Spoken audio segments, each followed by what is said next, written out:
जैसे समुद्र में, समुद्री जहाज में आप बैठे हो और कोई नशा करके समुद्र में कूद जा, तो उस जहाज ही बचाव का स्थान था, वो दिया छोड़े तो वहां तो डूबोगे, मरोगे।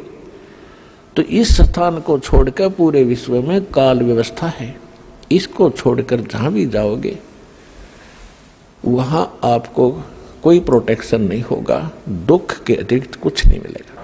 अब प्रसंग चल रहा है कि जैसे जिनके संतान नहीं है उनको अच्छी आत्मा एक भाग्यशाली बताया है और संसार विचारों से वो मनुष्य बताए जाते हैं।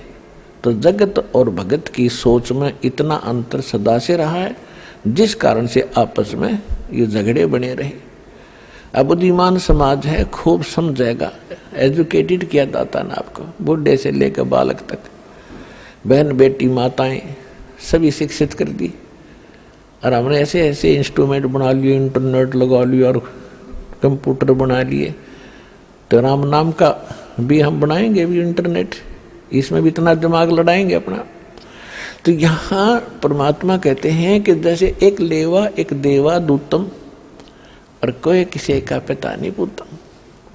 ये तो ऋण संबंध जुड़ा एक ठाठा। जैसे दास कई बार कथा सुनाता है, एक व्यक्ति को एक पुत्र प्राप्त होकर उसकी पत्नी मर गई, दूसरा विवाह कराया तो दूसरी विवाह से उसे पुत्र प्राप्त हुआ, उसमें आपस में 10-12 वर्ष का अंतर था, 8-9 वर्ष का अंतर था। तो दूसरा पुत्र हुआ तो वो स्वयं भी मर गया और उस पुत्र की छोटे वाले की माँ भी मर गई। बड़े वाले का विवाह हो गया, उसकी पत्नी आ गई। अब वो माँ के तो दोया के थे, पिता एक था। तो जो पहले वाली माता से उत्पन्न था उसका विवाह हो गया, उनका संतान अभी थी नहीं। उधर से वो छोटे वाला जो दूसरी माँ का था बीमार हो गया, रोगी हो जाने से उसका उपचार करवाया। तो फिर उपचार कराते हैं तो पैसे लगते हैं। तो दोनों पति पत्नी ने विचार विमर्श किया कि इसका इलाज कराएंगे और ये बहुत पैसा खर्च हो जाएगा, और क्यों ना इसको विष देकर खत्म कर दें। उन्होंने एक डॉक्टर से बात की, वैद्य से, कि हम ऐसे ऐसे कर दो, बीमार ये है ही, रोगी है ही, लोग सोचेंगे रोगी था मर गया। तो वैद्य ने कहा कि मैं 500 रुपये लूंगा। अच्छी संपत्ति थी, संपत्ति का वो वारिस था 50% का। उन्होंने 500 रुपये देकर अपना कांटा निकाल दिया, उमरवा दिया। रिलेटिव ने सोचा, रिश्तेदारों ने सोचा भी बीमार था मर गया, कोई बात नहीं, बात आई गई हुई। उधर से क्या हुआ कि उधर से उसकी पत्नी को गर्भ रहा, एक पुत्र की प्राप्ति हुई और खुशी का ठिकाना नहीं। उस बच्चे को बड़े लाड प्यार से खुआया प्याया, गिने दिनों में वो युवा हो गया, सेहत अच्छी थी। पहले 12-13 वर्ष की आयु में विवाह कर देते थे, उस बच्चे की शादी कर दी, विवाह कर दिया। विवाह के कुछ दिन के बाद वो बच्चा बीमार हो गया, उसका लड़का। तो उसके ट्रीटमेंट के लिए उसने कति देश विदेश तक सभी झाड़ फूक वाले, किसी ने 1000 रुपये मांगे, 20,000 मांगे, सब दे दिए। वैद्यों ने भी जो मुंह मांगा पैसा दिया, लेकिन रिजल्ट 0 रहा। आधी संपत्ति भी बिक गई और लड़का खाट पकड़ गया, अस्थि पंजर शेष दिखाई दे। तब एक दिन उसका पिता बैठा था साथ में, चारपाई के साथ में। लड़के ने कहा कि भाई साहब एक काम कर, अब मेरे कफन की लकड़ियों की तैयारी कर ले, तेरा मेरा हिसाब हो गया। अब केवल लकड़ियों का और ये कफन का हिसाब किताब शेष है, उसको कर तैयार। अब उस व्यक्ति ने सोचा कि लड़का इतना डिस्टर्ब हो गया, इसका मेंटली डिस्टर्ब हो गया, यो मुझे भाई कहता है। उसने कहा बेटा मैं तेरा पिता हूं, तेरा बाप हूं मैं। बोला नहीं, तू मेरा भाई है और विचार कर, मैं तेरा वो भाई हूं विष दे कर मरवाया था, मैं ही तेरे घर पे आया हूं तेरा अपना बदला लेने के लिए, अपना ऋण वापस चुकाने के लिए।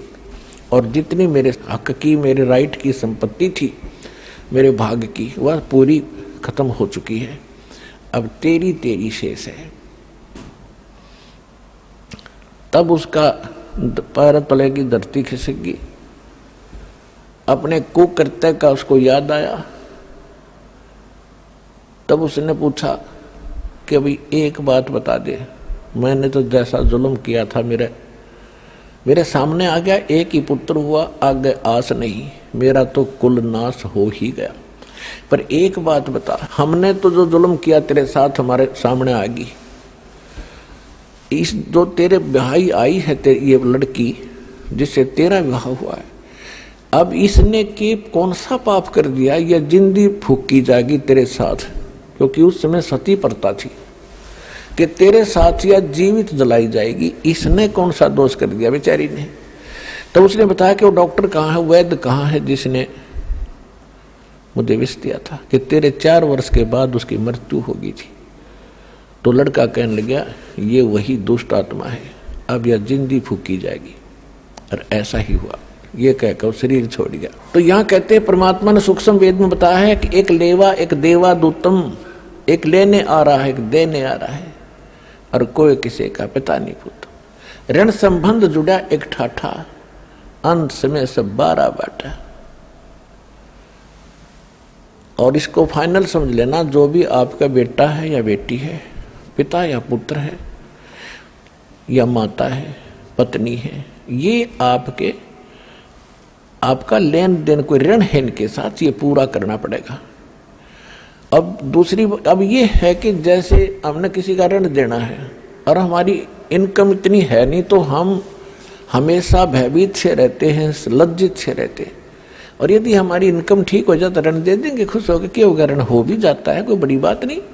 तो अब परमात्मा आपको ऐसी नौकरी देगा, ऐसी भक्ति देगा, उसकी मजदूरी करियो, और इससे आपके वो ऋण बहुत आसानी से सुलझ जाएंगे, बेटे का हो चाहे बेटी का हो।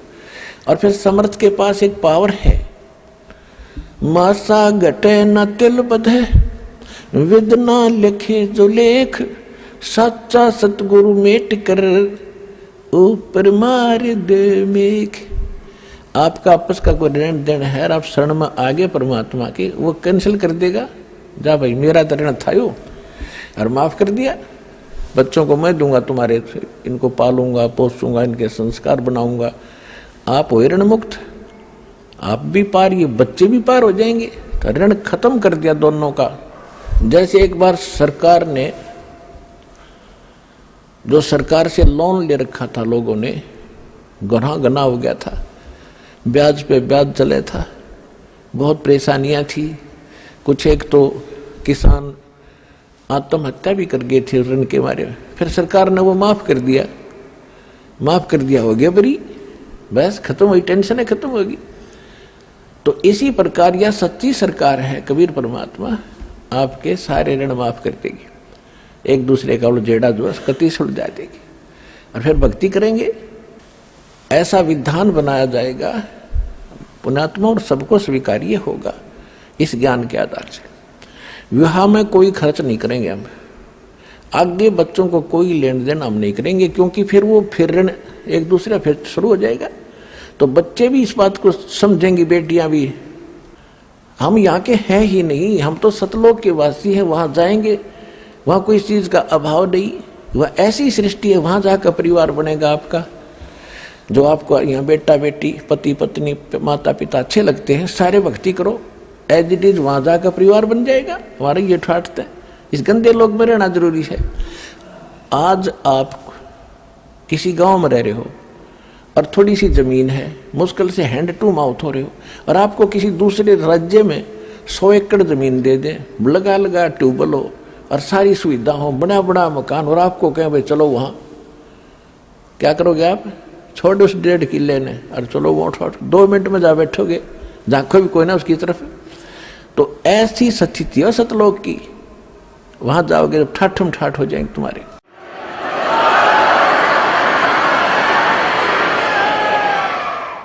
तो यहां परमात्मा कहते हैं कि मेरी शरण में आने के बाद फिर मैं आपके सारे संस्कार खत्म करवाऊंगा। और पुण्यात्मा भगत तो वही होगा जो संसारिक परंपराओं से दूर हटेगा, तभी भक्ति करेंगे, ना तो कर ही नहीं सकते भक्ति। अब आपने भक्ति मार्ग के सफर पर चलना है और यात्री कम से कम वजन लेकर चलता है, कम से कम। और जब वो सारे घर न लाद का चाल पड़े तो क्या कदम चलेगा? नहीं चल सकता। तो सभी परंपराओं को हमने हटाना पड़ेगा और ज्ञान से हटेंगी, ऐसी बात नहीं है, ज्ञान से हटेंगी। तो इस प्रकार हम इस मार्ग को आगे चलेंगे। संस्कार भगवान के हाथ में है, पल में पता नहीं कहते क्या कर दे परमात्मा।